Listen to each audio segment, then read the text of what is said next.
លោកអ្នកនាងដែលកំពុងបាក់ស្ដាប់វិទ្យុបារាំងអន្តរជាតិ RFE អរគុណលោកអ្នកនាងដែលតែងតែតាមដានស្ដាប់កម្មវិធីព័ត៌មានរបស់វិទ្យុបារាំងយើងនៅវេលានេះម៉ោង 7 យប់កម្មវិធីព័ត៌មាននៅរិទ្ធមូនីកាលោកហៅណាំហុងនឹងដឹកនាំប្រតិភូស្ដាប់សារដីកាឡាអេនៅថ្ងៃទី 11 វិច្ឆិកាគណៈបក្សសង្គ្រោះជាតិប្រមូលស្នាមមេដាយពីពលរដ្ឋបានជាង 1 លាននាក់ហើយសេដាក់ពង្រឹងការអភិវឌ្ឍស្ត្រីជនបទទៅនឹងបញ្ហាសន្តិសុខស្បៀងអាហារនៅកម្ពុជាទីភ្នាក់ងារ Fitch Rating ព្រមមានបន្ថយចំណាត់ថ្នាក់បំណុលអាមេរិកបច្ចុប្បន្នលោកអំពាវនាវឲ្យទេសចរបរទេសប្រុងប្រយ័ត្នពេលទៅទស្សនានៅភូមា RFIតុលាការយុត្តិធម៌អន្តរជាតិទីក្រុងឡាអេនឹងប្រកាសសេចក្តីសម្រេចរបស់ខ្លួនស្តីពីបញ្ហាព្រះវិហារនៅថ្ងៃទី 11 ខែវិច្ឆិកានេះបើយោងតាមសេចក្តីជូនដំណឹងរបស់តុលាការនេះមករដ្ឋាភិបាលកម្ពុជាលោកហៅណាំហុងរដ្ឋមន្ត្រីការបរទេសកម្ពុជានឹងដឹកនាំគណៈប្រតិភូទៅចូលរួមស្ដាប់ការប្រកាសសាលដីកាទាក់ទងនឹងការបកស្រាយសារក្រមឆ្នាំ 1962 ឡើងវិញអ្នកនាំពាក្យក្រសួងការបរទេសកម្ពុជាអះអាងថាបើទោះជាសេចក្តីសម្រេចនោះមានលទ្ធផលយ៉ាងណាក៏ដោយក៏កម្ពុជានឹងពិភាក្សាជាមួយភាគីថៃដើម្បីអនុវត្តសាលដីកានោះតែនបូណារីកាពិស្ដាទីបំផុតទៅតុលាការយុត្តិធម៌អន្តរជាតិទីក្រុងឡាអេនឹងប្រកាសសាលដីកាស្ដីពីការបកស្រាយសាលក្រមឆ្នាំ 1962 ឡើងវិញទាក់ទងនឹងប្រាសាទព្រះវិហារនៅថ្ងៃទី 11 ខែវិច្ឆិកាខាងមុខនេះបើយោងតាមការបញ្ជាក់របស់លោកកុយគួងអ្នកនាំពាក្យក្រសួងការបរទេសកម្ពុជាមន្ត្រីជាន់ខ្ពស់ក្រសួងការបរទេសដដែលបានឲ្យដឹងទៀតថាលោកឧបនាយករដ្ឋមន្ត្រីហៅណាំហុងរដ្ឋមន្ត្រីក្រសួងការបរទេសនឹងដឹកនាំប្រតិភូទៅស្ដាប់សាលដីកានោះសេចក្តីជូនដំណឹងរបស់តុលាការឡាអេបែបនេះខុសពីការអះអាងរបស់ភាគីថៃកាលពីពេលថ្មីៗនេះដែលថាសាលដីកាតុលាការឡាអេក្នុងសំណុំរឿងព្រះវិហារនឹងត្រូវប្រកាសនៅដើមឆ្នាំ 2014 ឯណោះតាក់ទងនឹងខ្លឹមសារនៃសេចក្តីសម្រេចរបស់តុលាការឡាអេដែរលោកកុយគួងបានបញ្ជាក់ថាកម្ពុជាបានត្រៀមខ្លួនរួចហើយដើម្បីអនុវត្តសាលដីកានោះលោកបន្តថាកម្ពុជានៅរក្សាជំហរមិនធ្វើឲ្យសេចក្តីសម្រេចរបស់តុលាការឡាអេប៉ះពាល់ដល់ទំនាក់ទំនងមិត្តភាពនិងកិច្ចសហប្រតិបត្តិការទ្វេភាគីរវាងប្រទេសកម្ពុជានិងថៃនោះឡើយគួររំលឹកថាដោយសារតែការទាមទាររបស់រដ្ឋាភិបាលថៃក្នុងរបបគ្រប់គ្រងរបស់លោកអតីតនាយករដ្ឋមន្ត្រីអភិសិទ្ធវិជ្ជាជីវ៉ាដែលចង់គ្រប់គ្រងតំបន់ជុំវិញប្រាសាទព្រះវិហារទំហំ 4.6 គីឡូម៉ែត្រក្រឡានោះរដ្ឋាភិបាលកម្ពុជាបានដាក់ពាក្យប្តឹងទៅតុលាការឡាអេកាលពីខែមេសាឆ្នាំ 2011 ដើម្បីសុំឲ្យតុលាការនេះបកស្រាយសាលក្រមឆ្នាំ 1962 ឡើងវិញសាលក្រមឆ្នាំ 1962 បានសម្រេចផ្ដល់ភាពជាម្ចាស់គ្រប់គ្រងលើប្រាសាទព្រះវិហារមកឲ្យកម្ពុជាប៉ុន្តែប្រទេសថៃដែលមិនបានតវ៉ាអ្វីសោះកាលពីពេលនោះបែរមកទាមទារគ្រប់គ្រងតំបន់ជុំវិញប្រាសាទព្រះវិហារជាថ្មីទៀតនៅពេលនេះយោងតាមការចុះផ្សាយរបស់កាសែតបាងកកប៉ុស្តិ៍កាលពីប្រមាណថ្ងៃមុននេះមន្ត្រីពាក់ព័ន្ធសំណុំរឿងប្រាសាទព្រះវិហាររបស់រដ្ឋាភិបាលថៃបានត្រៀមខ្លួនរួចហើយដើម្បីជួបពិភាក្សាជាមួយកម្ពុជាក្នុងគោលដៅពិភាក្សាគ្នាទាក់ទងនឹងបញ្ហានេះអំពីសាលាក្តីខ្មែរក្រហមសហវនាការដើម្បីសន្និដ្ឋានបិទបញ្ចប់ការពិភាក្សាដេញដោលសំណុំរឿង002ដំណាក់កាលទី1ដែលបានបើកធ្វើតាំងពីព្រឹកថ្ងៃពុធទី 16 ដុល្លារនេះបានបិទបញ្ចប់សម្រាប់ថ្ងៃទី1នៅវេលាម៉ោង 5 ល្ងាចកាលពីព្រឹកអង្គជំនុំជម្រះបានពិភាក្សាអំពីការជំនះប្រជាជនដោយបង្ខំពីលំនៅឋាននិងការសម្លាប់រង្គាលនៅទួលពលជ្រៃក្នុងខេត្តពោធិ៍សាត់ទៅលើទីហ៊ានលន់នល់ដែលឡែកនៅថ្ងៃរសៀលអង្គជំនុំជម្រះបានលើកយកបញ្ហាសំណងដែលភាគីដើមបណ្ដឹងបានប្តឹងទាមទារមកពិភាក្សាលោកនេតភក្ត្រាអ្នកនាំពាក្យសាលាក្តីខ្មែរក្រហមបានបញ្យល់បន្ថែមថាសំណងទាំងនោះរួមមានសំណងផ្លូវចិត្តនិងសំណងសមូហភាពដោយសំណងទាំងនោះភាគីដើមបណ្ដឹងទាមទារឲ្យយកថ្ងៃណាមួយដើម្បីរំលឹកដល់វិញ្ញាណក្ខន្ធជនរងគ្រោះក្នុងរបបខ្មែរក្រហមសំណើនេះត្រូវបានរដ្ឋាភិបាលសម្រេចយកថ្ងៃទី 20 ឧសភាជាថ្ងៃរំលឹកវិញ្ញាណក្ខន្ធជនរងគ្រោះទាំងនោះរួចហើយចំណែកឯសំណើទាមទារសំណងផ្សេងទៀតដូចជាការសាងសង់ស្ទូបជាដើមនោះព្រះរាជអាជ្ញានឹងចេញសាលក្រមនៅពាក់កណ្ដាលឆ្នាំ 2014 តាមលោកនេតភក្ត្រាបើទោះជាមានសាលក្រមសម្រាប់ក៏ដោយប៉ុន្តែប្រសិនបើលក្ខខណ្ឌនិងលទ្ធភាពរបស់អង្គជំនុំជម្រះមិនអាចទៅរួចនោះសំណើនោះក៏មិនអាចធ្វើបានដែរជំវិញប្រធានបទនៃសវនកម្មនៅថ្ងៃទី 1 នេះលោកអ្នកនាងនៅបានស្ដាប់ព័ត៌មានលម្អិតនៅក្នុងបទយកការរបស់ញឹមសុផលដែលនឹងចាក់ផ្សាយនៅពេលបន្តិចទៀតនេះ និយាយពីបកប្រឆាំងរហូតមកដល់ពេលនេះគណៈបកសង្គ្រោះជាតិបានប្រមូលស្នាមមេដាយពីអ្នកគាំទ្របានជាង1លានអ្នកហើយគណៈបកនេះនៅតែបន្តយុទ្ធនាការប្រមូលស្នាមមេដាយឲ្យបាន3លាននាក់ដើម្បីធ្វើញត្តិដាក់ជូនអង្គការសហប្រជាជាតិនិងប្រទេសហត្ថលេខីនៃកិច្ចព្រមព្រៀងសន្តិភាពក្រុងប៉ារីឲ្យជួយអន្តរាគមន៍ដោះស្រាយវិបត្តិនយោបាយនៅកម្ពុជាសុនមេសារីកាពីស្ដារហូតដល់ពាក់កណ្ដាលខែតុលានេះគណៈបកសង្គ្រោះជាតិបានប្រមូលស្នាមមេដាយពីអ្នកគាំទ្រជាង1លានអ្នកហើយនេះបើតាមការឲ្យដឹងរបស់លោកយ៉ាំវញ្ញរិទ្ធអ្នកនាំពាក្យគណៈបកសង្គ្រោះជាតិដែលបានថ្លែងប្រាប់វិទ្យុបារាំងអន្តរជាតិ AFE នៅថ្ងៃពុធនេះអ្នកនាំពាក្យរូបនេះបានបញ្ជាក់ទៀតថាការប្រមូលស្នាមមេដាយកំពុងបន្តធ្វើរហូតដល់3លានអ្នកគណៈបកសង្គ្រោះជាតិនឹងយកស្នាមមេដាយទាំងនេះដើម្បីធ្វើជាញត្តិដាក់ជូនអង្គការសហប្រជាជាតិប្រទេសហត្ថលេខីកិច្ចព្រមព្រៀងសន្ធិសញ្ញាទីក្រុងប៉ារីក្នុងគោលបំណងសុំអន្តរាគមន៍ឲ្យជួយដោះស្រាយវិបត្តិនយោបាយនៅកម្ពុជាលោកយ៉ែមពញ្ញរិទ្ធបានតូនតែអំពីការរារាំងរបស់អាជ្ញាធរមានសមត្ថកិច្ចនិងបញ្ហាទឹកជំនន់ដែលធ្វើឲ្យការប្រមូលស្នាមមេដាយមានភាពយឺតយ៉ាវអាជ្ញាធររដ្ឋាភិបាលបានស្ដីបន្ទោសគណៈបកសង្គ្រោះជាតិថាបានធ្វើឲ្យមានការបែកបាក់និងការរើសអើងតាមរយៈការប្រមូលស្នាមមេដាយឲ្យគាំទ្រគណៈបកនយោបាយជាចំហដើម្បីជៀសវាងបញ្ហានេះអាជ្ញាធរបានសុំឲ្យគណៈបកសង្គ្រោះជាតិប្រមូលអ្នកគាំទ្ររបស់ខ្លួនទៅផ្ដល់ស្នាមមេដាយនៅទីស្នាក់ការគណៈបកឬនៅផ្ទះសកម្មជនរបស់ខ្លួនណាម្នាក់ដើម្បីជៀសវាងការប្រមូលស្នាមមេដាយនៅទីសាធារណៈយ៉ាងណាក៏ដោយគណៈបកសង្គ្រោះជាតិនៅតែបន្តប្រមូលស្នាមមេដាយតាមផ្ទះនិងតាមទីផ្សារនានាដដែលគណៈបកប្រឆាំងក៏គ្រោងធ្វើបាតកម្មទូទាំងប្រទេសនៅថ្ងៃទី23តុលាខាងមុខនេះផងដែរគឺជាមហាបាតកម្មដើម្បីដាក់សម្ពាធទៅលើគណៈបកកណ្ដាលអំណាចឲ្យដោះស្រាយវិបត្តិនយោបាយស្របពេលដែលវិបត្តិនយោបាយកំពុងកើតមានគណៈបកកណ្ដាលអំណាចបានប្រកាសពីការធ្វើកំណែទម្រង់ការបោះឆ្នោតតាមរយៈការធ្វើវិសោធនកម្មច្បាប់និងនីតិវិធីពាក់ព័ន្ធទាំងឡាយដូចជាច្បាប់ស្ដីពីការបោះឆ្នោតនិងច្បាប់ស្ដីពីគណៈបកនយោបាយការស្នើឲ្យមានច្បាប់ស្ដីពីថវិកាគណៈបកនយោបាយជាដើមគណៈបកនេះក៏បានអះអាងទៀតថាខ្លួននឹងប្រកាន់យកគោលការណ៍បើកចំហជាទូទៅដើម្បីទទួលយកអនុសាសន៍ពីសហគមន៍ជាតិនិងអន្តរជាតិទាក់ទងនឹងការបោះឆ្នោតយ៉ាងណាក៏ដោយវិបត្តិនយោបាយនៅមិនទាន់បានដោះស្រាយនោះទេគេក៏មិនដឹងថាស្នាមមេដាយដែលប្រមូលដោយគណៈបកសង្គ្រោះជាតិអាចជួយបានអ្វីខ្លះដល់វិបត្តិនយោបាយនៅកម្ពុជាដែលកំពុងកើតមានសពថ្ងៃនេះកងរាជអាវុធហត្ថលើផ្ទៃប្រទេសចំនួន200នាក់បានចូលរួមហ្វឹកហាត់បាញ់កាំភ្លើងយន្តប្រភេទ DK 75 មីលីម៉ែត្រកាំភ្លើងត្បាល់ធន់82មីលីម៉ែត្រនិង100មីលីម៉ែត្រនិងកាំភ្លើងការពារអាកាសនៅព្រឹកថ្ងៃទី16តុលានេះអ្នកនាំពាក្យកងរាជអាវុធហត្ថលោកខេងទីតូបានពន្យល់ថានេះគឺជាការហ្វឹកហាត់ពង្រឹងសមត្ថភាពដែលជាសកម្មភាពធម្មតារបស់កងរាជអាវុធហត្ថលៀងដលុចរាយការណ៍ពីស្ដារមន្ត្រីកងរាជអាវុធហត្ថលើផ្ទៃប្រទេសចំនួន200នាក់ប្រដាប់ដោយកាំភ្លើងយន្តប្រភេទ DK 75មីលីម៉ែត្រកាំភ្លើងត្បាល់ធន់82មីលីម៉ែត្រ100មីលីម៉ែត្រនិងកាំភ្លើងការពារអាកាស12.7មីលីម៉ែត្របានចូលរួមក្នុងការហ្វឹកហាត់ប្រើប្រាស់អាវុធទាំងនេះនៅព្រឹកថ្ងៃពុធនេះការហ្វឹកហាត់ដែលដឹកនាំដោយនាយឧត្តមសេនីយ៍សៅសុខាមេបញ្ជាការកងរាជអាវុធហត្ថលើផ្ទៃប្រទេសនោះត្រូវបានរៀបចំធ្វើនៅមជ្ឈមណ្ឌលហ្វឹកហ្វឺននីតិហ៊ានរងកងរាជអាវុធហត្ថភ្នំជំរាលខេត្តកំពង់ឆ្នាំងអ្នកនាំពាក្យកងរាជអាវុធហត្ថលោកឧត្តមសេនីយ៍ត្រីខេងទីតូបានបញ្ជាក់ប្រាប់វិទ្យុបារាំងថានេះគឺជាការហ្វឹកហាត់ធម្មតាប៉ុណ្ណោះរបស់កងកម្លាំងរាជអាវុធហត្ថលោកឧត្តមសេនីយ៍ត្រីខេងទីតូបានពន្យល់ថាកងទ័ពត្រូវឆ្លងកាត់ការហ្វឹកហ្វឺនទើបអាចប្រើប្រាស់បានប្រសិនបើគ្មានការហ្វឹកហាត់កងទ័ពឲ្យបានល្អនៅក្នុងពេលប្រទេសមានសន្តិភាពនោះទេគេក៏មិនអាចប្រើប្រាស់កងទ័ពបានល្អនៅក្នុងពេលមានសង្គ្រាមនោះដែរឆ្លើយនៅចំពោះមុខសិក្ខាកាមនាយឧត្តមសេនីយ៍សៅសុខាមេបញ្ជាការកងរាជអាវុធហត្ថបានបញ្ជាក់ថាការងារហ្វឹកហ្វឺនគឺជារបៀបវារៈចម្បងនៅក្នុងការងារកសាងនិងពង្រឹងកងកម្លាំងប្រដាប់អាវុធជាតិសម្រាប់លោកសៅសុខាលំហាត់ហ្វឹកហ្វឺនបែបនេះត្រូវបានចាត់ទុកថាគឺជាសកម្មភាពស្នេហាជាតិក្នុងការងារត្រៀមខ្លួនទប់ទល់និងកំទេចរាល់អំពើរំលោភឈ្លានពានបើទោះបីជាកម្លាំងនោះមកពីទីណាពេលណាក៏ដោយក្នុងរយៈពេលចុងក្រោយនេះពិសេសក្នុងពេលដែលកម្ពុជាបានស្ថិតនៅក្នុងស្ថានភាពតានតឹងផ្នែកនយោបាយខ្លាំងក្រោយពេលបោះឆ្នោតនោះគេសង្កេតឃើញថាកងរាជអាវុធហត្ថបានចេញមុខគួរឲ្យកត់សម្គាល់នៅក្នុងសកម្មភាពដែលរដ្ឋាភិបាលហៅថាការពង្រឹងសន្តិសុខជាតិកងរាជអាវុធហត្ថក៏បានបង្ហាញរូបភាពហ្វឹកហ្វឺនជាបន្តបន្ទាប់ទាំងក្នុងនិងក្រៅរាជធានីភ្នំពេញកាលពីថ្ងៃទី5ខែកញ្ញាកងរាជអាវុធហត្ថក៏បានហ្វឹកហ្វឺនបាញ់គ្រាប់ពិតនៅទីតាំងភ្នំជំរាលខេត្តកំពង់ឆ្នាំងម្ដងរួចមកហើយដែរការហ្វឹកហាត់កន្លងមកហាក់បានកើតឡើងចំពេលដែលគណៈបកប្រឆាំងដែលមិនព្រមទទួលស្គាល់លទ្ធផលបោះឆ្នោតបានប្រកាសធ្វើមហាបាតុកម្មរហូតដល់ពេលនេះ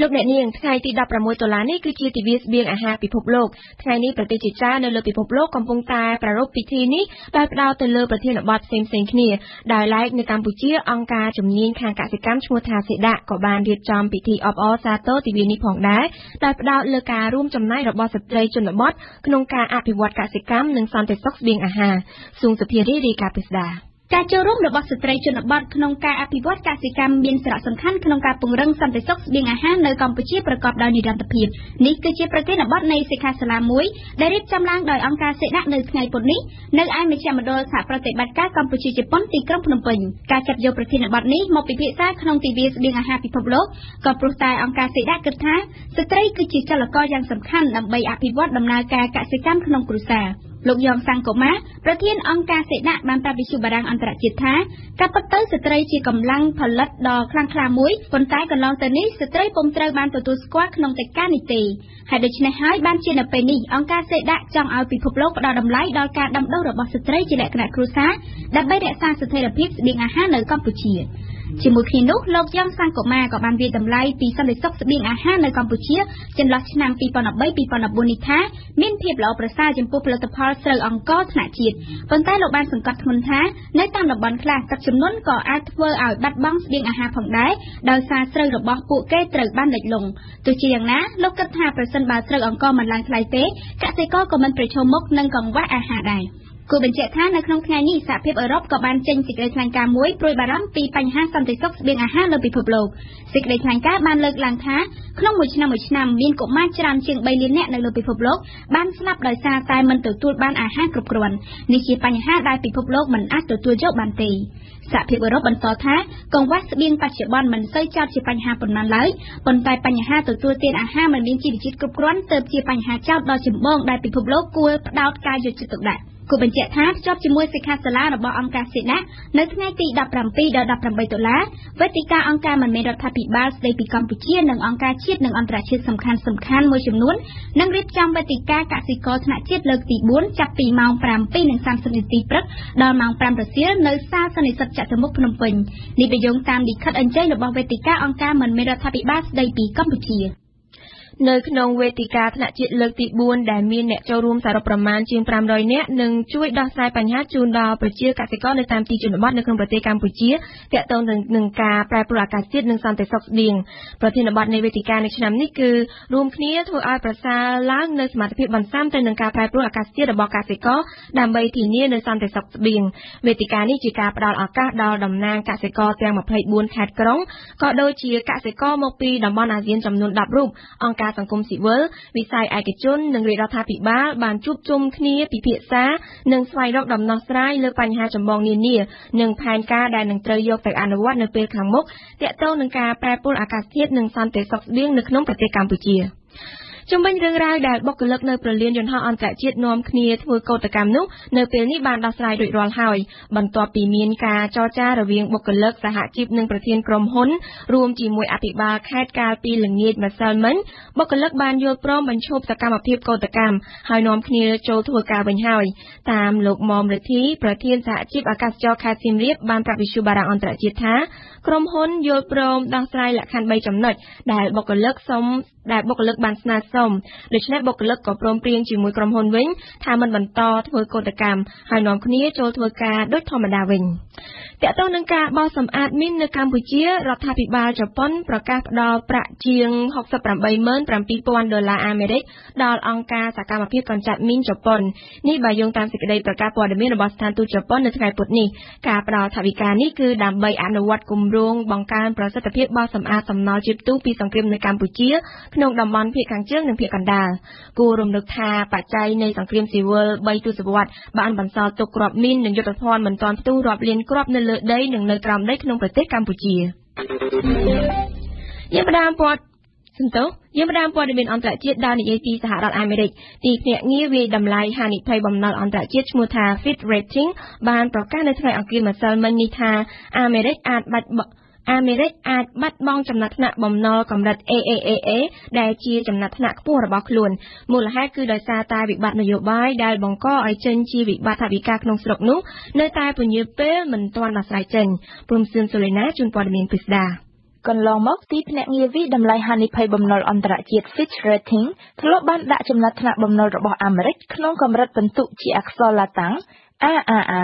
ដែលជាពិន្ទុដ៏ខ្ពស់បំផុតចំណាត់ថ្នាក់បំណុលនេះជាលក្ខខណ្ឌសម្រាប់រដ្ឋាភិបាលអាមេរិកក្នុងការខ្ចីលុយប្រើប្រាស់ក្នុងស្រុកប៉ុន្តែនៅថ្ងៃអង្គារម្សិលមិញទីភ្នាក់ងារនេះបានព្រមានថាខ្លួនអាចនឹងបន្ថយពិន្ទុនេះទៅវិញដោយសារតែបញ្ហានយោបាយជាមូលហេតុនាំឲ្យអាមេរិកជាប់គុណក្នុងវិបត្តិថវិកានោះនៅមិនទាន់ដោះស្រាយបានទីភ្នាក់ងារ Fitch បានលើកហេតុផលថាអាជ្ញាធរអាមេរិកមិនបានដំឡើងកម្រិតបំណុលសាធារណៈឲ្យបានសមស្របតាមពេលវេលាដើម្បីឲ្យក្រសួងហិរញ្ញវត្ថុជៀសផុតពីបញ្ហាថវិកាក្រសួងហិរញ្ញវត្ថុអាមេរិកធ្លាប់បានប្រាប់ថាប្រសិនបើអាមេរិកមិនដំឡើងកម្រិតបំណុលសាធារណៈនោះទេក្រសួងនឹងអស់លទ្ធភាពខ្ចីប្រាក់កាសនៅថ្ងៃ17ដុល្លារនេះហើយដូច្នេះក្រសួងនៅសល់តែថវិកាប្រមាណ$30,000 លានដែលត្រូវប្រើប្រឈមនឹងចំណាយខ្ពស់នៅពេលខាងមុខទៀតនេះគួររំលឹកថាដោយសារតែបានជំទាស់នឹងគម្រោងសុខភាព Obamacare របស់ប្រធានាធិបតីអាមេរិកគណៈបក្សសាធារណរដ្ឋដែលជាបកប្រឆាំងនៅអាមេរិកបានបដិសេធធ្វើច្បាប់ថវិកាដល់លោក Obama បង្កឲ្យនយោបាយថវិកាអាមេរិកជាប់គាំងប្រជាជនរាប់សិបម៉ឺននាក់ត្រូវជួបពីការងារមិនបានទទួលប្រាក់ខែរហូតមកដល់ពេលនេះបកប្រឆាំងនិងបកកាន់អំណាចនៅមិនទាន់មានការចុះសម្រុងគ្នាដើម្បីរកច្រកចេញផ្នែកថវិកាជាតិនៅឡើយទេទីភ្នាក់ងារអន្តរជាតិ Fitch ជាទីភ្នាក់ងារវិតម្លៃហានិភ័យបំណុលដ៏តូចមួយជាទីភ្នាក់ងាររបស់បារាំងនិងអាមេរិករួមគ្នាការប្រកាសចង់បន្ថយចំណាត់ថ្នាក់បំណុលពីសំណាក់ទីភ្នាក់ងារ Fitch នេះសកបញ្ជាក់ថាសេចក្តីសម្រេចរបស់ទីភ្នាក់ងារផ្ដោតសំខាន់លើទង្វើនយោបាយជាជាងទៅលើលក្ខខណ្ឌសេដ្ឋកិច្ចអាមេរិក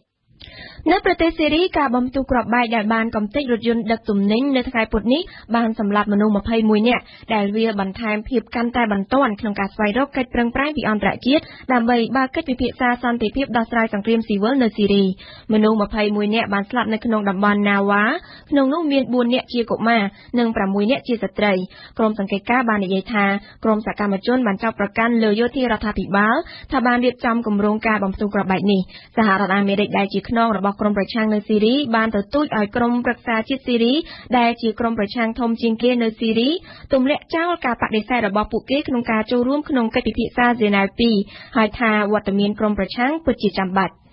ដែលឡែកបណ្ដាប្រទេសបច្ចិមលោកជាច្រើនបានជូនដំណឹងដល់ពលរដ្ឋរបស់ខ្លួនឲ្យមានការប្រុងប្រយ័ត្ននៅពេលធ្វើដំណើរទៅប្រទេសភូមាដែលបានរងការវាយប្រហារបំផ្ទុះគ្រាប់បែកតគ្នាជាច្រើននារយៈពេលប្រមាណថ្ងៃចុងក្រោយនេះក្នុងនោះមានគ្រាប់ផ្ទុះនៅក្នុងសន្តាគារប្រណិតនៅទីក្រុងរ៉ង់ហ្គូនអៀងសុកមិញជូនព័ត៌មានពិស្ដាជាសេចក្តីប្រកាសណែនាំមិនមែនជាការហាមឃាត់ទេប្រទេសលោកខាងលិចមានជាអាចបារាំងអង់គ្លេសសហរដ្ឋអាមេរិកនិងអូស្ត្រាលីបានអំពាវនាវឲ្យពលរដ្ឋរបស់ខ្លួនដែលកំពុងស្ថិតនៅក្នុងប្រទេសភូមាប្រុងប្រយ័ត្នជាការគំរាមកំហែងភេរវកម្មដ៏សំខាន់មួយដែលគេមិនដឹងអំពីកម្មវត្ថុនិងដែលអាចកើតឡើងដោយចៃដន្យនៅតាមកន្លែងមានទេសចរច្រើននេះបើតាមភាសាការទូតរបស់អង់គ្លេសនៅមានភេរវកម្មបំផ្ទុះគ្រាប់បែកថ្មីទៀតនេះគឺជាការព្រមានរបស់ស្ថានទូតអូស្ត្រាលីបើតាមអ្នកសង្កេតការណ៍សកម្មភាពបំផ្ទុះគ្រាប់បែកនេះទំនងជាធ្វើឡើងដើម្បីបង្កភាពភ័យស្លន់ស្លោនិងបង្អាក់ដំណើរការធ្វើកំណែទម្រង់ប្រទេសតែប៉ុណ្ណោះគឺគ្មានចេតនាធ្វើឲ្យមានជនរងគ្រោះច្រើនទេហើយបើតាមសហភាពជាតិការ៉េនជនសង្ស័យចាប់ខ្លួនបានកាលពីថ្ងៃអង្គារម្សិលមិញគឺជាសមាជិកម្នាក់របស់ក្រុមឧទាមប្រដាប់អាវុធការ៉េនបុគ្គលនេះទំនងជាមិនសប្បាយចិត្តនឹងការចុះហត្ថលេខាឈប់បាញ់ជាប្រវត្តិសាស្ត្ររវាងសហភាពជនជាតិភាគតិចការ៉េននិងរដ្ឋាភិបាលសូមបញ្ជាក់ថាការបំផ្ទុះគ្រាប់បែកជាស៊េរីនៅតាមកន្លែងផ្សេងៗគ្នាបានចាប់ផ្ដើមតាំងពីថ្ងៃសុក្រទី11តុលាមកបង្កឲ្យមានមនុស្សស្លាប់2នាក់និងរបួសជាច្រើននាក់គ្រាប់បែកចុងក្រោយផ្ទុះឡើងកាលពីថ្ងៃច័ន្ទនៅក្នុងបន្ទប់សន្តាគារ Trader ដែលទេសចរបរទេសនិងអ្នកជំនួញធំៗចូលចិត្តស្នាក់នៅបណ្ដាលឲ្យស្ត្រីជាតិអាមេរិកម្នាក់រងរបួសការបំផ្ទុះគ្រាប់បែកតែងតែកើតឡើងជាញឹកញយក្នុងសម័យដឹកនាំដោយរបបផ្ដាច់ការដែលជាស្នាដៃរបស់ពួកឧទាមតបព្រៃក៏ប៉ុន្តែកម្រកើតមានណាស់តាំងពីភូមិមានរដ្ឋាភិបាលថ្មីស៊ីវិលនៅឆ្នាំ2011មកមានទាំងការធ្វើកំណែទម្រង់នយោបាយនិងការចុះហត្ថលេខាព្រមព្រៀងសន្តិភាពជាមួយនឹងឧទាមជនជាតិភាគតិចតបព្រៃនោះយើងបញ្ចប់ព័ត៌មានអន្តរជាតិដោយនិយាយពីព្យុះនៅជប៉ុននៅប្រទេសជប៉ុនយ៉ាងហោចណាស់មនុស្ស17នាក់ស្លាប់ខណៈដែលព្យុះសង្គ្រាដ៏ខ្លាំងក្លាមួយបានវាយបោកនៅឆ្នេរប៉ាស៊ីហ្វិកជប៉ុននៅថ្ងៃពុធនេះហើយចំនួនអ្នកស្លាប់នេះអាចនឹងកើនឡើងតទៅទៀតព្យុះសង្គ្រាវិផាដែលបានបោកបក់ខ្លាំងជាងគេបំផុតក្នុងមួយទសវត្សរ៍បានបង្កឲ្យបាក់ដីលុបលើផ្ទះជាច្រើនខ្នងនិងធ្វើឲ្យមានការជន់លិចនៅលើកោះដែលមានចម្ងាយ120គីឡូម៉ែត្រពីភាគខាងត្បូងក្រុងតូក្យូ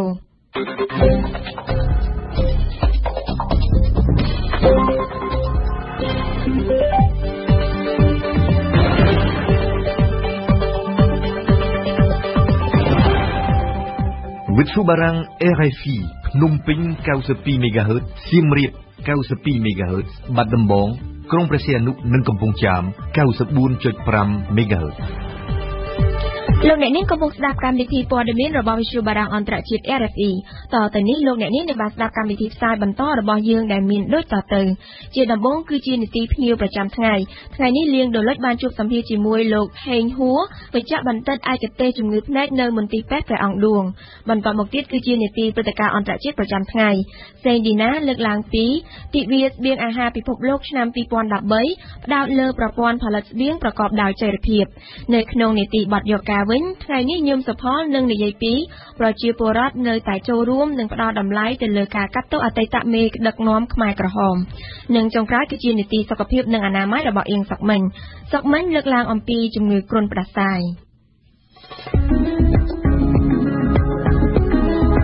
ភ្ញៀវប្រចាំថ្ងៃ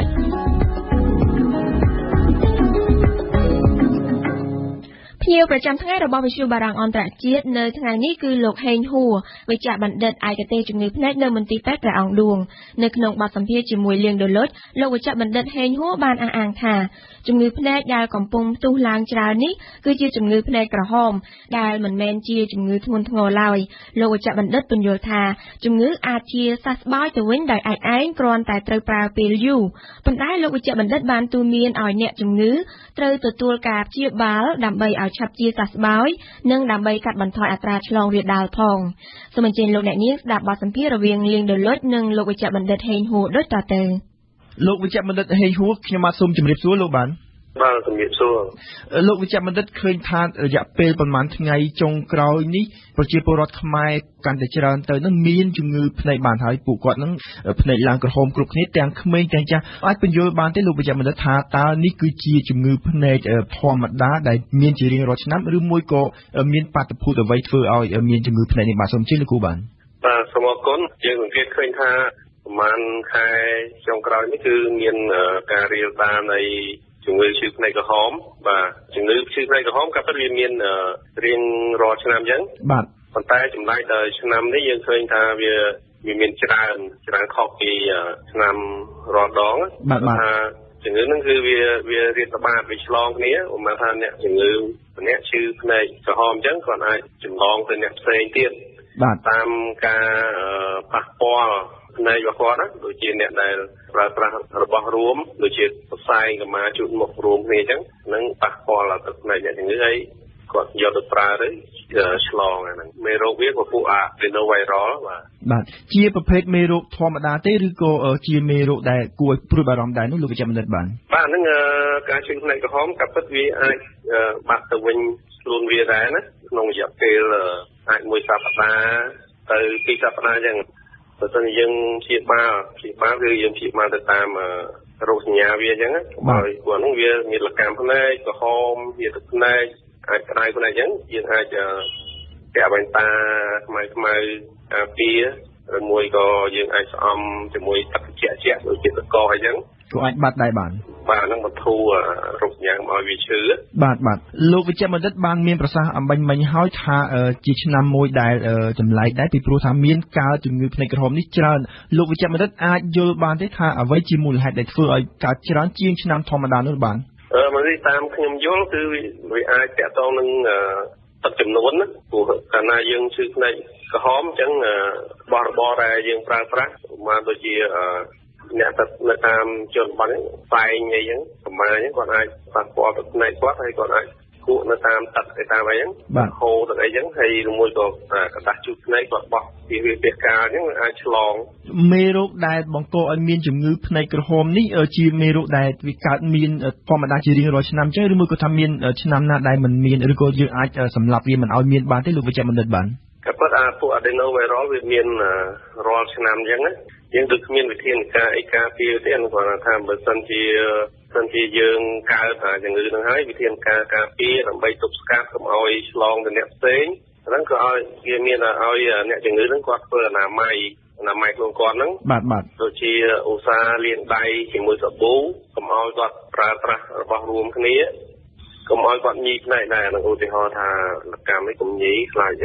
វាប៉ះពាល់ទៅលើកញ្ចក់ភ្នែកធ្វើឲ្យភ្នែកយើងកាន់តែធ្ងន់ធ្ងរហើយការចម្លងគឺចម្លងទៅតាមការប៉ះពាល់នៅទឹកភ្នែករបស់អ្នកជំងឺបាទលោកវិជ្ជបណ្ឌិតជំងឺភ្នែកក្រហមនេះគឺទាមទារឲ្យមានការព្យាបាលដាច់ខាតឬមួយក៏ថាមិនបាច់ព្យាបាលទេវាអាចជាវិញដោយឯងនឹងលោកគ្រូពេទ្យបាទវាចេះវាជំងឺនោះវាអាចជាវិញដោយឯងគ្រាន់ថាបើសិនជាយើងធ្វើការព្យាបាលតាមរោគសញ្ញាវាហ្នឹងអាហ្នឹងវាការជាសះស្បើយមកវិញវាប្រើពេលលឿនជាងវាឆាប់ជាងបើយើងទុកបណ្ដោយវាជានោះវាប្រើពេលយូរហើយអ្នកជំងឺគាត់អាចឈឺសកម្មទៀតផ្នែករយៈពេលយូរអញ្ចឹងបើយើងព្យាបាលវាឆាប់ជាងតើអាចទេអាចថាអ្នកជំងឺដែលគាត់មានជំងឺភ្នែកក្រហមហើយគាត់មិនព្យាបាលហើយមេរោគនេះវាអាចធ្វើឲ្យរាលដាលកាន់តែធ្ងន់ធ្ងរនោះបាទលោកវិជ្ជបណ្ឌិតបើសិនជាយើងអត់ព្យាបាលដូចយើងជំនាញអញ្ចឹងវាអាចជាទៅវិញដែរណាជំងឺហ្នឹងគ្រាន់តែថាវាប្រើពេលយូរអាចពីអាទិត្យមួយអាទិត្យពីរអាទិត្យអីចឹងតែយើងដាក់ថ្នាំប្រើថ្នាំវាឆាប់ជាវាតែណាបណ្ដោយទុកឲ្យវាជាខ្លួនវាប្រើពេលយូរអញ្ចឹងអ្នកដែលឈឺហ្នឹងអាចចម្លងទៅអ្នកផ្សេងបានន័យថាគាត់ឆាប់ជាទៅវាអត្រាឆ្លងក៏វាតិចដែរបានន័យថាជំងឺនេះវានៅតែត្រូវជាដោយខ្លួនឯងទេគ្រាន់តែប្រើពេលយូរមិនមែនរាលដាលឲ្យទៅធ្ងន់ធ្ងរធ្វើឲ្យរលាកភ្នែកធ្ងន់ធ្ងរទេបាទហ្នឹង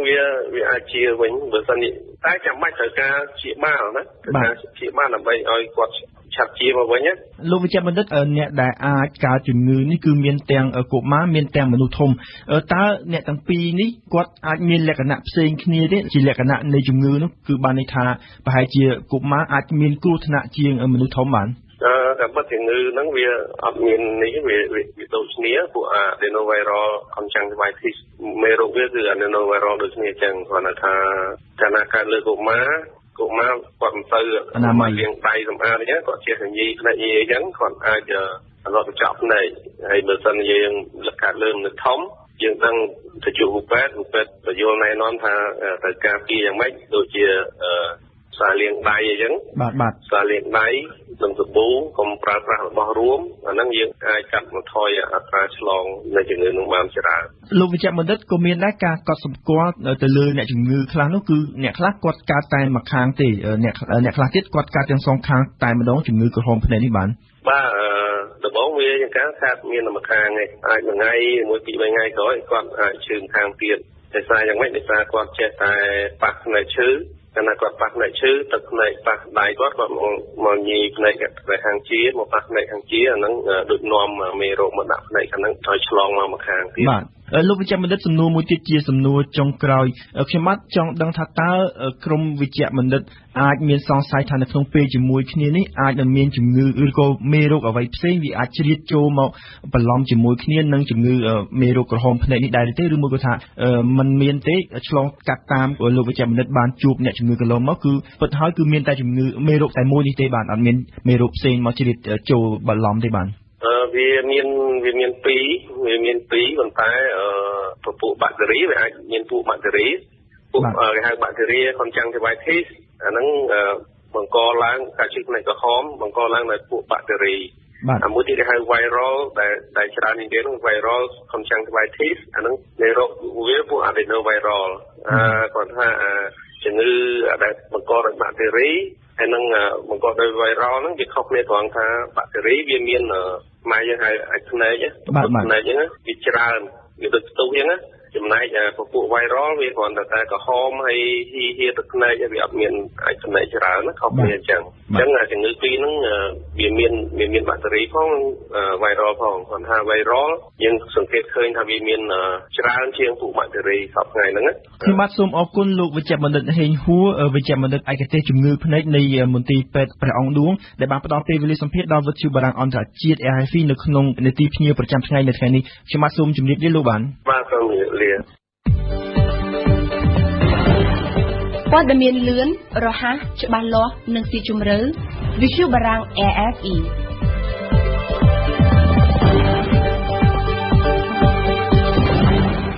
អរគុណលោកដលុចដែលបានរៀបចំបទសម្ភាសន៍នេះលោកអ្នកនាងកំពុងស្ដាប់កម្មវិធីព័ត៌មានរបស់វិទ្យុបារាំងអន្តរជាតិ RFI ជាខេមរៈភាសាព្រឹត្តិការណ៍អន្តរជាតិប្រចាំថ្ងៃ នៅក្នុងនីតិព្រឹត្តិការណ៍អន្តរជាតិប្រចាំថ្ងៃនេះយើងមានសេងឌីណាធ្វើបទអន្តរាគមន៍និយាយអំពីទិវាស្បៀងអាហារពិភពលោកឆ្នាំ2013ផ្ដោតលើប្រព័ន្ធផលិតស្បៀងប្រកបដោយចីរភាពជំរាបសួរឌីណាជំរាបសួរម៉ូនីកាថ្ងៃនេះគឺជាទិវាស្បៀងអាហារពិភពលោកដែលរៀបចំធ្វើជារៀងរាល់ឆ្នាំដោយអង្គការ FAO ដែលជាផ្នែកមួយរបស់អង្គការសហប្រជាជាតិទិវាស្បៀងអាហារពិភពលោកធ្វើឡើងដើម្បីទាក់ទាញអារម្មណ៍សាធារណមតិអន្តរជាតិឲ្យគិតគូរអំពីកង្វះស្បៀងអាហារនៅលើពិភពលោក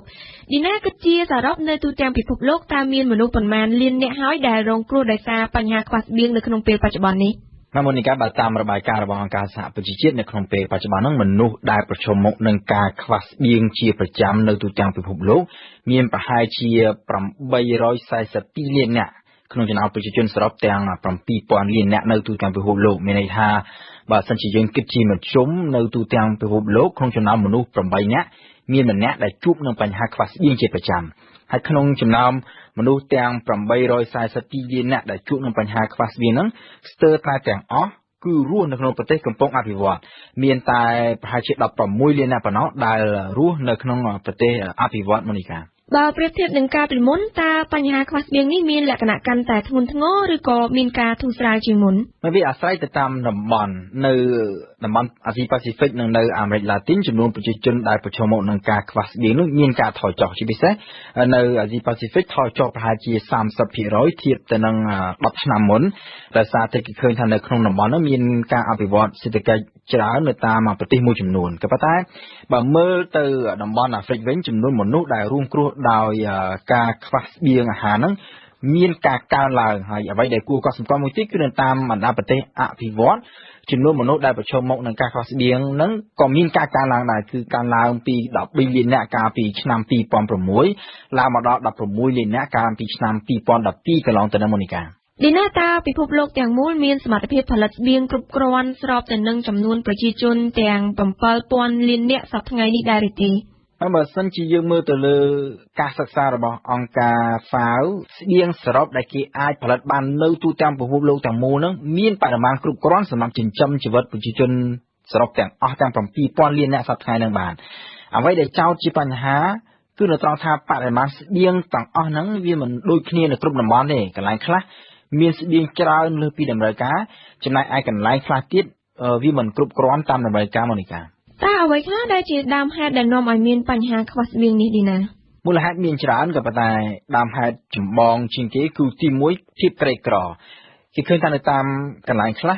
ការផលិតស្បៀងមានបរិមាណគ្រប់គ្រាន់ដែរក៏ប៉ុន្តែដោយសារតែភាពក្រីក្រប្រជាជនមិនមានលុយដើម្បីទិញស្បៀងអស់ទាំងហ្នឹងមកបំពេញក្រពះហ្នឹងឲ្យបានគ្រប់គ្រាន់មូលហេតុទី2គឺសង្គ្រាមឬក៏ចំនួនបដាអ្វីក្នុងទ្រង់ទ្រាយផ្សេងទៀតវាគឺជាដើមហេតុដែលនាំឲ្យមានភាពក្រីក្រហើយភាពក្រីក្រវាគឺជាដើមហេតុដែលនាំឲ្យប្រជាជនមិនមានលុយអាចទិញស្បៀងអាហារមកចិញ្ចឹមជីវិតគ្រប់គ្រាន់បានហើយម្យ៉ាងទៀតសង្គ្រាមឬក៏ចំនួនបដាអ្វីវាធ្វើឲ្យប៉ះពាល់ទៅដល់សកម្មភាពផលិតស្បៀងឬក៏សកម្មភាពដឹកជញ្ជូនស្បៀងពីកន្លែងមួយទៅកន្លែងមួយទៀតមូលហេតុទី3គឺភាពអត់ឃ្លានជាដើមហេតុនៃភាពអត់ឃ្លានមានន័យថានៅពេលដែលប្រជាជនមិនមានអាហារចិញ្ចឹមជីវិតគ្រប់គ្រាន់វាធ្វើឲ្យសុខភាពធ្លាក់ចុះខ្សោយឈឺច្រើនហើយគ្មានកម្លាំងគ្រប់គ្រាន់ដើម្បីធ្វើការឬក៏រៀនសូត្រដូច្នេះវាធ្វើឲ្យប្រជាជននៅជាប់អន្ទាក់នៃភាពក្រីក្រនិងភាពអត់ឃ្លានតទៅទៀតឬក៏អាចកាន់តែធ្ងន់ធ្ងរជាងមុនទៅទៀតក៏មានដែរបញ្ហាមួយទៀតជាដើមហេតុដែរគឺបញ្ហាអាកាសធាតុការប្រែប្រួលអាកាសធាតុវាធ្វើឲ្យមានគ្រោះធម្មជាតិដូចជាគ្រោះរាំងស្ងួតឬក៏ទឹកជំនន់ជាដើមដែលធ្វើឲ្យប៉ះពាល់ទៅដល់ការដាំដុះហើយចុងក្រោយគេសង្កេតឃើញមានបញ្ហាមួយទៀតដែលគេកំពុងតែយកចិត្តទុកដាក់ខ្លាំងក្នុងពេលបច្ចុប្បន្នហ្នឹងគឺការខ្ជះខ្ជាយស្បៀងគេឃើញថាក្នុងមួយឆ្នាំមានស្បៀងប្រមាណជា1300លានតោនគឺស្មើនឹង 1/3 នៃបរិមាណស្បៀងសរុបដែលគេផលិតបាននៅទូទាំងពិភពលោកត្រូវបាត់បង់ដោយសារការទុកដាក់មិនបានល្អដោយសារការខ្វះសមត្ថភាពឬខ្វះការប្រុងប្រយ័ត្នក្នុងការចាត់ចែងរវាងស្តុកការដឹកជញ្ជូននិងតម្រូវការស្បៀងជាក់ស្ដែងឬដោយសារការខ្ជះខ្ជាយបោះស្បៀងចោលដោយមិនចេះសន្សំសំចៃគេឃើញថាប្រជាជននៅតាមបណ្ដាប្រទេសណាមានបោះបង់ស្បៀងចោលដោយការខ្ជះខ្ជាយនឹងមានប្រមាណជា222លានតោនក្នុងមួយឆ្នាំក្នុងពេលដែលនៅតំបន់ផ្សេងទៀតប្រជាជនខ្លះស្លាប់ដោយការអត់ឃ្លានគេឃើញថាគ្រាន់តែចំនួនស្បៀងដែលគេខ្ជះខ្ជាយចោលនៅតាមបណ្ដាប្រទេសដែលមានប្រមាណជា222លានតោនក្នុងមួយឆ្នាំហ្នឹងគេអាចយកទៅចិញ្ចឹមជីវិតមនុស្ស 842លានអ្នកដែលកំពុងប្រឈមមុខនឹងការខ្វះស្បៀងសពថ្ងៃនេះស្ទើរតែអាចគ្រប់គ្នាបានមកនេះកាអរគុណឌីណាចំពោះបទអន្តរាគមន៍នៅថ្ងៃនេះស្ដាប់វិទ្យុបារាំង RFE ពិភពលោកស្ថិតនៅក្នុងដៃរបស់លោកអ្នក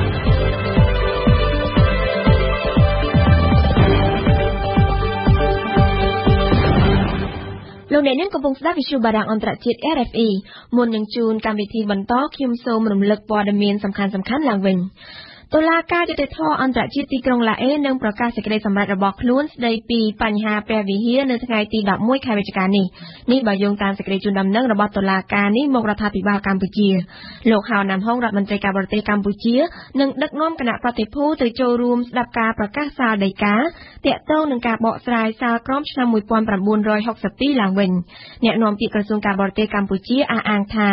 បើទោះជាសេចក្តីសម្រេចនោះមានលទ្ធផលយ៉ាងណាក៏ដោយក៏កម្ពុជានឹងពិភាក្សាជាមួយភាគីថៃដើម្បីអនុវត្តសាលដីកានោះសវនកម្មដើម្បីសន្និដ្ឋានបិទបញ្ចប់ការពិភាក្សាដេញដោលសំណុំរឿង002ដំណាក់កាលទី1ដែលបានបើកធ្វើតាំងពីព្រឹកថ្ងៃពុធទី16ដុល្លារនេះបានបិទបញ្ចប់សម្រាប់ថ្ងៃទី1នៅវេលាម៉ោង5ល្ងាចកាលពីព្រឹកអង្គជំនុំជម្រះបានពិភាក្សាអំពីការជំរាបប្រជាជនដែលបង្ខំពីលំនៅនិងការសម្លាប់រង្គាលនៅទួលពោជ្រៃក្នុងខេត្តពោធិ៍សាត់នៅទៅលើទីហ៊ានលន់នល់ដែលឡែកនៅថ្ងៃរសៀលអង្គជំនុំជម្រះបានលើកយកបញ្ហាសំណងដែលភាគីដើមបណ្ដឹងបានប្តឹងទាមទារមកពិភាក្សាលោកនេតភក្ត្រាអ្នកនាំពាក្យសាលាក្តីខ្មែរក្រហមបានបញ្យល់បន្ថែមថាសំណងទាំងនោះរួមមានទាំងសំណងផ្លូវចិត្តនិងសំណងសមូហភាព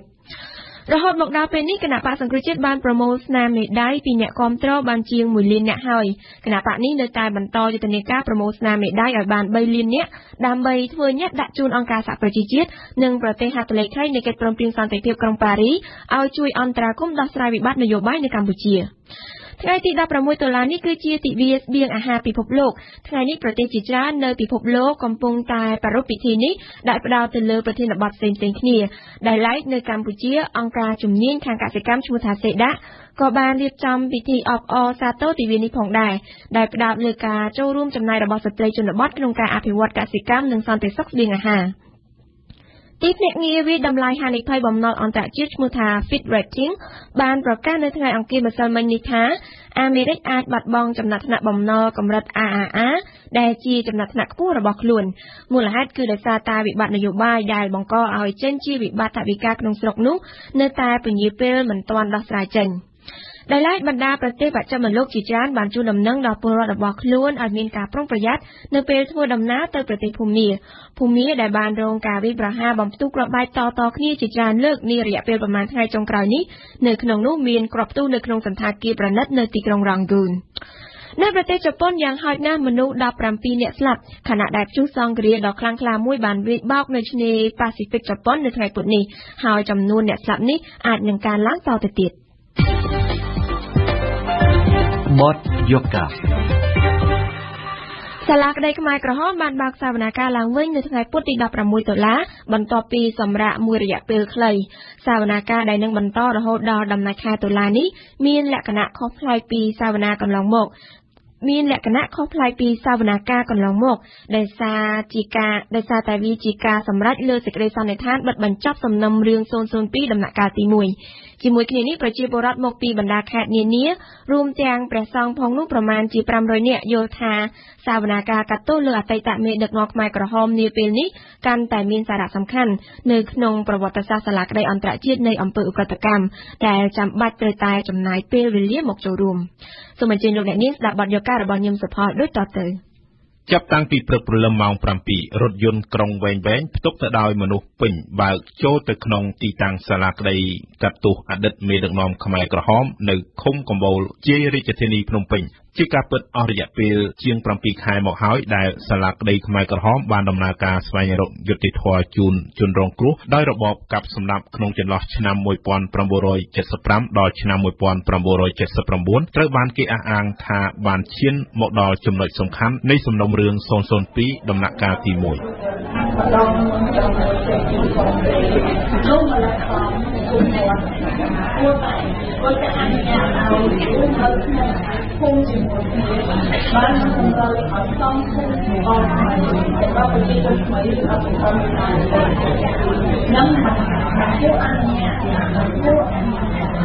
ប្រជាពលរដ្ឋនិងព្រះសង្ឃប្រមាណជាង500នាក់អង្គបានតម្រង់ជាពីជួរមុននឹងចូលទៅកាន់បន្ទប់សវនាការដ៏ធំមួយមានកំណត់សន្តិសុខត្រូវបានរឹតបន្តឹងជានិច្ចតាមរបៀបនិយមការអន្តរជាតិសកម្មភាពទាំងអស់នេះត្រូវបានប្រកាសដោយសាលាក្តីថាជាសវនាការលើសេចក្តីសន្និដ្ឋានបិទបញ្ចប់សំណុំរឿង002ដំណាក់កាលទី1ដែលសវនាការនេះបានប្រព្រឹត្តឡើងបន្ទាប់ពីការសម្រាកនៃបុណ្យភ្ជុំបិណ្ឌនិងព្យុះភ្លៀងកង្វះថវិកានៃភាគីជាតិត្រូវបានដោះស្រាយទី1គឺខ្ញុំចង់ដឹងអំពីដំណើរការនៃការកាត់ក្តីខ្មែរក្រហមនឹងតើគេកាត់ក្តីរបៀបមានរបៀបយ៉ាងម៉េចដែរហើយម្យ៉ាងទៀតគឺខ្ញុំចង់ដឹងពីការពិតតទៅនឹងអាចកំបាំងនៃរបបមួយនឹងឬក៏បាននិយាយខាងមុនតិចក៏បាននិយាយអំពីប្រវត្តិនៃការដឹកនាំរបស់របបមួយនឹងតើមានភាពខុសខើយ៉ាងម៉េចដាច់ការយ៉ាងម៉េចស្រាគឺគាត់លើកទឹកចិត្តមកហើយព្រមជាមួយពួកខ្ញុំចង់មកផងពួកខ្ញុំគឺទី1គឺខ្ញុំចង់ចូលរួមជាការងារសង្គមក្រុមនិស្សិតទាំងប្រុសទាំងស្រីបានសម្ដែងនៅភាពរីករាយដែលបានចូលរួមសវនាការដ៏សំខាន់នេះបើទោះណាជាពួកគេមានការតាមដានដំណើរការកាត់ទោសមេដឹកនាំខ្មែរក្រហមបានតិចតួចក៏ដោយមិនខុសគ្នាពីនិស្សិតដឹមប៊ុនធឿនខាងលើនោះទេយុវនិស្សិតហែមសុធៀមមកពីសាលាបច្ចេកទេស PMC ឬ Paxerel Numeric ដែលត្រួតត្រងដោយអង្គការក្រៅរដ្ឋាភិបាលបានចាប់អារម្មណ៍ខ្លាំងចំពោះការចូលស្ដាប់សវនាការលើសេចក្តីសម្រេចសន្និដ្ឋានបិទបញ្ចប់សំណុំរឿង002ដំណាក់កាលទី1ដោយមានការសោកស្ដាយដែលមិនមានពេលវេលាតាមដានកាលពីដំបូងនិស្សិតរូបនេះបានអះអាងថាសវនាការនេះពិតជាមានសារៈសំខាន់ណាស់បើទោះណាជានាងរៀនមុខវិជ្ជាជំនាញព័ត៌មានវិទ្យាក៏ដោយខ្ញុំទទួលចំណេះដឹងជាច្រើនដូចជាដឹងពីប្រវត្តិសាស្ត្ររបស់សម័យយើងកាលពីមុនហើយនឹងដឹងពីដំណើរការនៃការកាត់ក្តីខ្មែរក្រហមហើយបានចូលរួមថាពីរបៀបនៃការកាត់ក្តីនៅសាលាក្តីខ្មែរក្រហមនឹងឲ្យពួកខ្ញុំមកធ្លាប់បានចូលរួមផ្ទាល់ពីមុនមកអញ្ចឹងដោយសារភាគច្រើនទើបតែចូលរួមស្ដាប់សវនាការជាលើកដំបូងប្រជាជនមួយចំនួនមិនអាចអង្គុយនៅក្នុងបន្ទប់សវនាការបានច្រើនម៉ោងឡើយដោយសារតែភាពត្រជាក់និងមិនមានទម្លាប់ហើយក៏ចេញពីបន្ទប់សវនាការមកខាងក្រៅតាមកញ្ចក់ទូរទស្សន៍ធំពួកគាត់អង្គុយមើលយ៉ាងយកចិត្តទុកដាក់ហើយភាគច្រើននៃអ្នកចូលរួមវ័យចំណាស់ទាំងនោះសុទ្ធតែបានយល់រឿងទាំងអស់ដោយអ្វីដែលមេធាវីបានលើកឡើងលើសេចក្តីសន្និដ្ឋានគឺមិនខុសគ្នាទៅនឹងព្រឹត្តិការណ៍ជិត4ឆ្នាំដែលពួកគាត់បានឆ្លងកាត់នោះទេលោកអាល់ហ៊ីមប្រជាពលរដ្ឋខ្មែរអ៊ីស្លាមមកពីខេត្តកំពង់ឆ្នាំងរឿងពីបលាយពូជសាសន៍ខ្មែរក្រហមត្រឹមត្រូវហ្មងព្រោះខ្ញុំចំនួននោះខ្ញុំពេញវ័យហ្មងចំនួននោះកាលរៀបការពីពិភាហ្នឹងគេចាប់បង្ខំទោះបីយើងឆ្លាញ់មិនឆ្លាញ់ទៅត្រូវបង្ខំតែយើងត្រូវរៀបហ្មងអូរឿងធ្វើបាបហ្នឹងច្រើនណាស់ប្របមិនអស់ទេបរិះវ័យជាង50ឆ្នាំប្លាយមកពីស្រុកភ្នំស្រួយខេត្តកំពង់ស្ពឺឈ្មោះឡាងពើក៏បានប្រាប់ពីការចង់ដឹងរបស់លោកអំពីអ្វីដែលបានកើតឡើងនៅសាលាក្តីខ្មែរក្រហមនាពេលនេះដែរបន្ទាប់ពីដើរចេញពីបន្ទប់សវនាការដើម្បីទៅបង្ហុយបារីអស់មួយដើមលោកថ្លែងថាមេធាវីបានលើកឡើងពីរឿងពិតដែលលោកបានជួបដោយផ្ទាល់ក្នុងរបបខ្មែរក្រហមមេធាវីបានលើកឡើងពីរឿងនិយាយកាលពីចំនួន3ឆ្នាំ8ខែ20ថ្ងៃបាទតាមគាត់លើកឡើងគឺការពិតមកដូចជារឿងធ្វើការហួសម៉ោងហូបបាយតិចធ្វើការច្រើនខ្វះកន្លែងសម្រាប់គួរតែគឺថាដាក់ទោសនេះខ្មែរក្រហមតែម្ដងបាទបានធ្វើបាបបងប្អូនប្រជាពលរដ្ឋយើងខ្ញុំហ្នឹងបានជួបការលំបាកវេទនា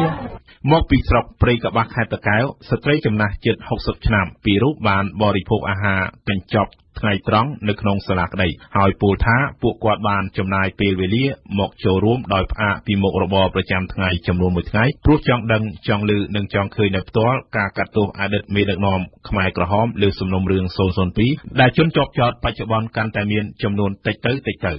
បងប្អូននៅទីក្រុងហ្នឹងលេះទៅគេអត់បាយមកទឹកហើយបានមិនឡាប់យល់មិនខ្លែងខ្លាយនឹងពិតប្រកបដែរកំហឹងណាជឿចាប់មកអានលើនឹកពីមុនមកណាជឿចាប់ដូចថារបៀបរបបកាលពីចំនួនប៉ុលពតហ្នឹងណាខ្មែរក្រហមនឹងកាប់សម្លាប់មនុស្ស តាំងពីកុមារតាំងពីលោកសង្ឃចាស់ចរេស្ដាប់ទៅដូចចាពីខ្ញុំជួបពិតហ្មងអត់មានខ្លែងបន្លំទេបានសាលាក្តីខ្មែរក្រហមនឹងកាត់ទោសរបៀបបបខ្មែរក្រហមហ្នឹងគឺខ្ញុំក្នុងប្រជាពលរដ្ឋម្នាក់មានការត្រេកអរហើយក៏កាត់បន្ថយដែលការជិះចាប់ពីមុនមក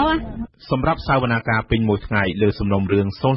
002/1 ដែលជាសវនាការបិទបញ្ចប់ការសួរដេញដោលនោះគឺប្រព្រឹត្តទៅដោយរលូនដែលមានប្រជាពលរដ្ឋចូលរួមមកពីច្រើនខេត្តមានតាកែវកំពង់ស្ពឺកំពង់ឆ្នាំងនិងរាជធានីភ្នំពេញដូចជាការគ្រោងទុកដែរអង្គសវនាការបានស្ដាប់សេចក្តីសន្និដ្ឋានដែលបានលើកឡើងដោយតំណាងដើមបណ្ដឹងរដ្ឋបវេនីដែលបានលើកឡើងពីការធ្វើទុកបុកម្នេញនិងផលប៉ះពាល់នៅក្នុងរបបកម្ពុជាប្រជាធិបតេយ្យលោកនេតភក្ត្រាមន្ត្រីនាំពាក្យសាលាក្តីខ្មែរក្រហមបានប្រាប់ឲ្យដឹងថាសវនាការមកដល់ដំណាក់កាលនេះមានសារៈសំខាន់បំផុតតាមរយៈនេះព្រះរាជអាជ្ញានឹងស្នើសុំជាផ្លូវការទៅអង្គជំនុំជម្រះដើម្បីធ្វើការចោទប្រកាន់និងផ្ដន្ទាទោសលើជនជាប់ចោទហើយជនជាប់ចោទក៏មានឱកាសធ្វើសេចក្តីសន្និដ្ឋានឆ្លើយតបដោយផ្ទាល់ទៅវិញដែរដែលសវនាការនេះនឹងបន្តរហូតដល់ថ្ងៃទី30ឬ31តុលាខាងមុខសំណុំរឿង 002/1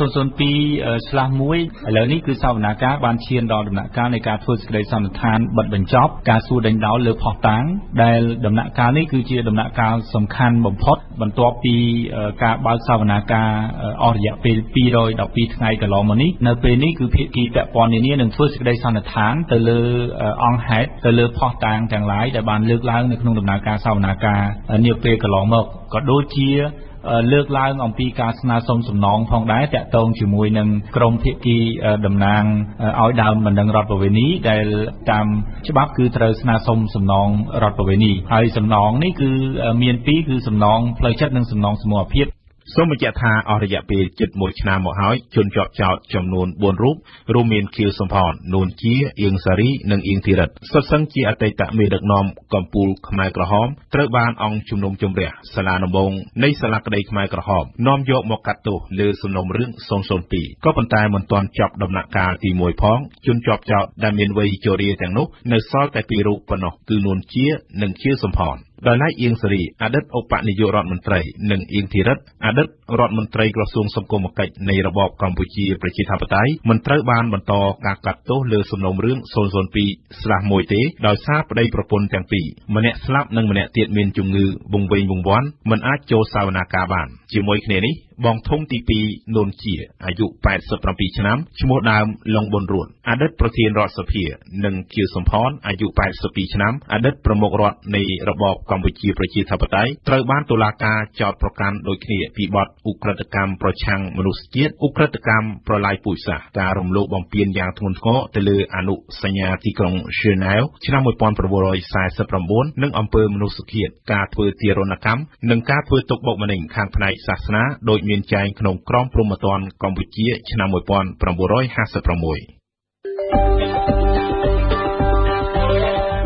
វិទ្យុបារាំង RFE ជាខេមរៈភាសាផ្សាយមួយថ្ងៃ13ម៉ោងពីម៉ោង7ព្រឹកដល់ម៉ោង8យប់ដោយមានកម្មវិធីព័ត៌មាន3ម៉ោងក្នុងមួយថ្ងៃគឺពេលព្រឹកពីម៉ោង7ដល់ម៉ោង8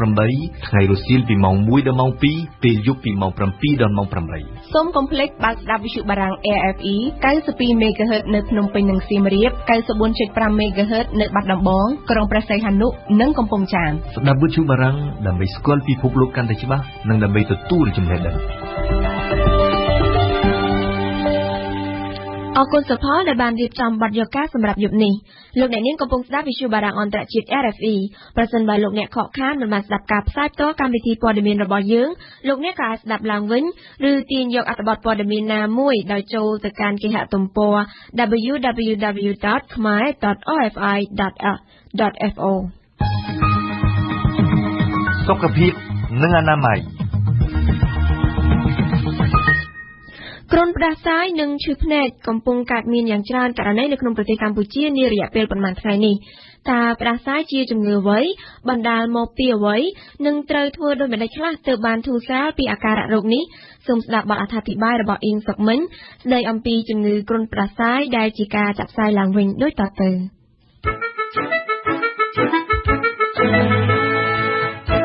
កណ្ដាស់មិនឈប់តឹងបំពង់កគឺច្បាស់ណាស់ថាយើងមានជំងឺផ្ដាសាយក៏ប៉ុន្តែហេតុអ្វីបានជាច្រមុះស្ទះ ឬក៏សម្បោរហូរហេតុអ្វីបានជារាលដាលคล้ายទៅជាជំងឺរលាកបំពង់ករលាកតោងសួតនៅពេលទៅរកថ្នាំនៅឯឱសថដ្ឋានអ្នកលក់ដែលជាឱសថការីតែងតែសួរថាសម្បោររបស់អ្នកហូរមកមានពណ៌អ្វីក្អកស្ងួតឬក៏កកស្លេះតើធ្វើដូចម្តេចទើបអាចដឹងបាននិងធ្វើដូចម្តេចកុំឲ្យប្រាប់ទៅខុសរួចលេបថ្នាំខុសតើយើងត្រូវធ្វើដូចម្តេចដើម្បីជៀសវាងកុំឲ្យមានគ្រោះនិងកុំឲ្យកើតជំងឺនេះកម្មវិធីយើងសូមជម្រាបជូនទាំងអស់នៅពេលមានអាកាសធាតុត្រជាក់ខ្លាំងខ្យល់ធ្លាក់ច្រមុះបំពង់កនិងសួតរបស់យើងคล้ายទៅជាចំណុចស៊ីបនៃការវាយប្រហាររបស់វីរុសនិងបាក់តេរីហេតុដូច្នេះហើយបានជាយើងងាយកើតជំងឺផ្ដាសាយគ្រុននិងឈឺពោះតែជំងឺនេះមានយន្តការបែបណាខ្លះបានជាធ្លាក់ពីច្រមុះដល់ទៅបំពង់កហើយលុកលុយចូលដល់ទៅសួតទៀតនោះ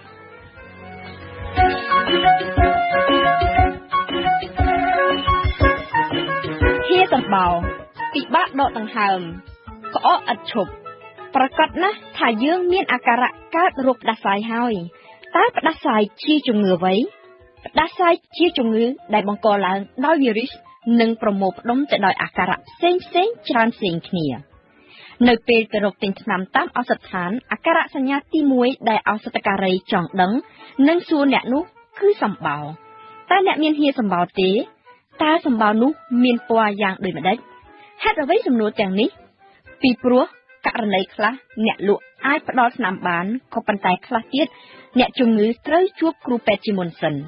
ឱសថការីប្រសិនបើសម្បោរដែលញើសមកមានពណ៌សថ្លានោះគឺជាការរលាកច្រមុះដោយវីរុសនៅក្នុងករណីនេះមិនមានការចម្លងមេរោគធ្ងន់ធ្ងរទេក៏ប៉ុន្តែបើអ្នកមានសម្បោរលឿងឬក៏ខៀវខាប់នោះត្រូវតែអញ្ជើញទៅជួបគ្រូពេទ្យពីព្រោះអ្នកអាចជួបនឹងគ្រោះបង្ករោគដល់តងសួតឬក៏សួតពេលនោះគេត្រូវការព្យាបាលត្រឹមត្រូវច្បាស់លាស់និងមកចាត់តែម្ដងសូមបញ្ជាក់ថាមិនថាផ្ដាសាយធ្វើឲ្យឈឺបំពង់កឬក៏ឈឺក្បាលលាក់នោះទេគឺវីរុសវាចូលដំបូងឡើយតាមច្រមុះទាំងអស់បន្ទាប់មកទើបធ្វើការបំបែកខ្លួនវាយលុកទៅលើសរីរាង្គកាយផ្សេងទៀតធ្វើឲ្យមានរលាកនិងធ្វើឲ្យមានអាការៈនិងរោគសញ្ញាផ្សេងទៀតដោយតែបានលើកឡើងខាងលើអំបញ្ញមិញនេះដែលយើងហៅថាជំងឺផ្ដាសាយនេះឯងលោកវិជ្ជបណ្ឌិតហ្សាយេឯកទេសច្រមុះត្រចៀកនិងបំពង់កវីរុសនៅពេលដែលចូលទៅដល់ច្រមុះហើយក៏តាំងទីនៅតាមផ្ទៃជញ្ជាំងច្រមុះដែលជាភ្នាសស្ដើងហៅថា mucus ភ្នាសនេះត្រូវបានការពារដោយសារធាតុរាវម្យ៉ាងដែលចាំចាប់វីរុសនៅក្នុងពេលធម្មតាសរីរាង្គយើងផលិតសារធាតុរាវសើមនេះដល់ទៅ1លីត្រនៅក្នុងមួយថ្ងៃហើយហូរចូលទៅកាពះដោយយើងផ្ទាល់ទាំងមិនដឹងផងនៅពេលមានវីរុសចូលនៅក្នុងខ្លួនច្រើនគេត្រូវការសារធាតុរាវនេះច្រើនដែរដើម្បីបណ្ដេញវីរុសចេញពេលខ្លះដល់ទៅ5ដងលើសកម្រិតធម្មតាជាហេតុធ្វើឲ្យយើងនឹងហៀសម្បោរក៏ប៉ុន្តែពេលខ្លះនៅពេលដែលមានអាការៈផ្ដាសាយនេះច្រមុះយើងឡើងតឹងវិញក៏មានដែរហេតុអ្វីព្រោះនៅពេលផ្ដាសាយផ្នែកខាងក្នុងនៃច្រមុះហើមទើបធ្វើឲ្យស្ទះខ្យល់ពិបាកដកដង្ហើមដូច្នេះទោះបីជាខំញើសសម្បោរចេញយ៉ាងណាក៏មិនអាចបាត់អាការៈនេះដែរដរាបណាផ្ទៃខាងក្នុងច្រមុះហើមមិនស្រកនោះទេ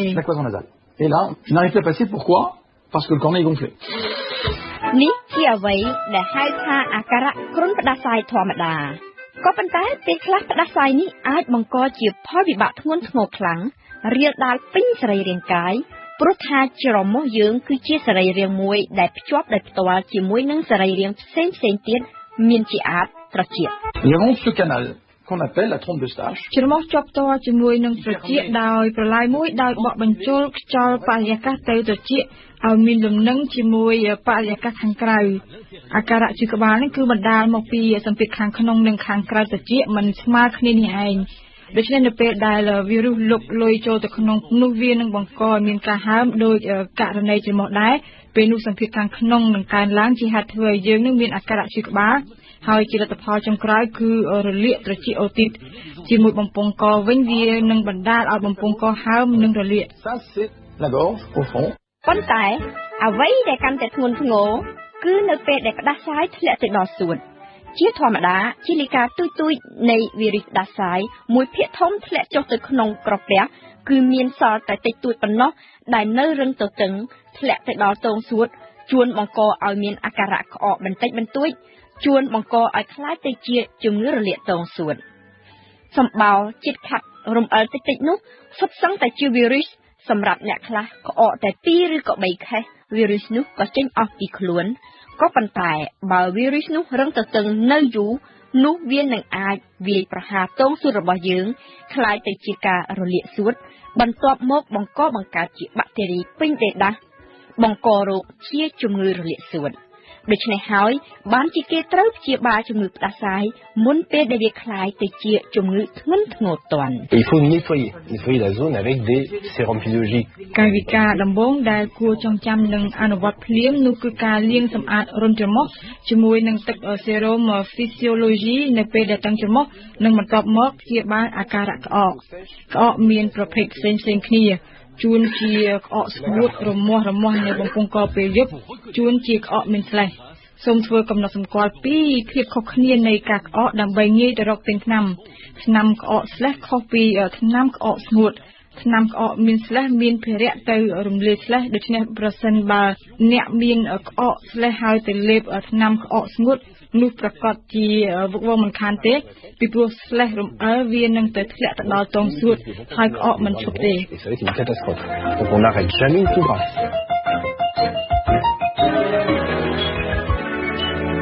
ផ្ដាសាយបង្កឡើងដោយវីរុសដូច្នេះទោះបីជាមានថ្នាំព្យាបាលក៏ដោយក៏ជំងឺនេះនៅតែមានឥទ្ធិពលនិងអកបន្លាយរយៈពេលប្រមាណជាមួយសប្តាហ៍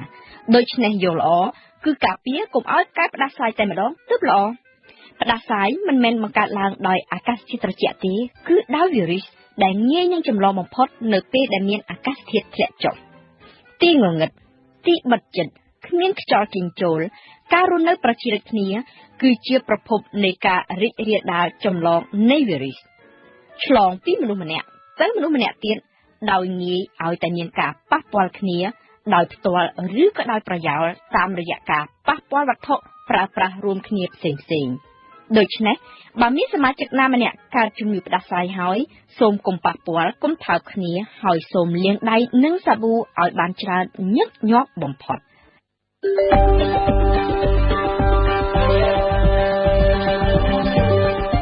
វិទ្យុបារាំងអន្តរជាតិ RFI 24ម៉ោងក្នុងមួយថ្ងៃផ្សាយជាភាសាខ្មែរពីម៉ោង 7 ព្រឹកដល់ម៉ោង 8 យប់និងផ្សាយជាភាសាបារាំងពីម៉ោង 8 យប់ដល់ម៉ោង 7 ព្រឹក